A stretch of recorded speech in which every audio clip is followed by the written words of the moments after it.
भारत में अनेक वीर योद्धा हुए हैं, जिनमें से एक योद्धा थे बुंदेला वीर छत्रसाल। उन्होंने अपनी सारी जिंदगी युद्ध करने में गुजार दी और कोई भी युद्ध नहीं हारा। उन्होंने स्वतंत्र बुंदेल राज्य की स्थापना की थी और महाराजा की पदवी धारण की थी। जब महाराजा छत्रसाल बूढ़े हो चुके थे, तब भी वे मुगलों से लोहा ले रहे थे।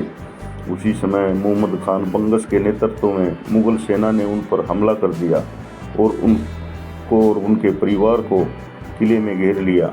इसलिए महाराज छत्रसाल को मराठों से सहायता मांगनी पड़ी। महाराजा छत्रसाल ने एक पत्र लिखकर अपनी बेटी मस्तानी को दिया।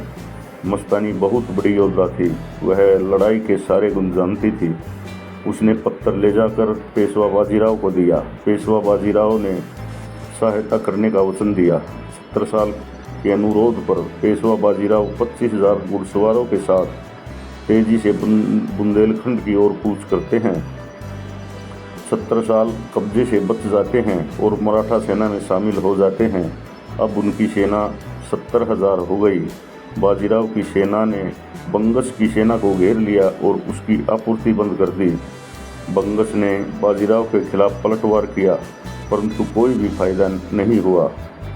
मुहम्मद खान बंगश के पुत्र कैम खान को जब इस बात का पता चला कि उसके पिता की क्या दुर्दशा हो गई है, तो उसने नए सैनिकों के साथ बाजीराव पर आक्रमण कर दिया, लेकिन भयंकर लड़ाई में वह भी हार गया।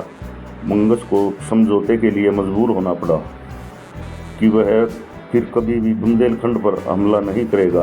बुंदेलखंड के शासक के रूप में छत्रसाल को स्थिति बहाल कर दी गई।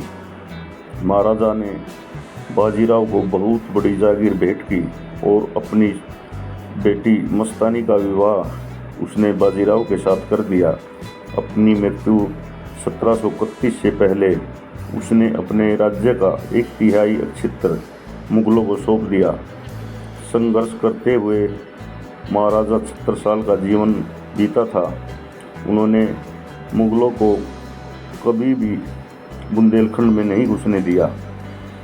उनका नाम आज भी स्वर्ण अक्षरों में लिखा जाता है और आदर सहित उनका नाम लिया जाता है। धन्यवाद।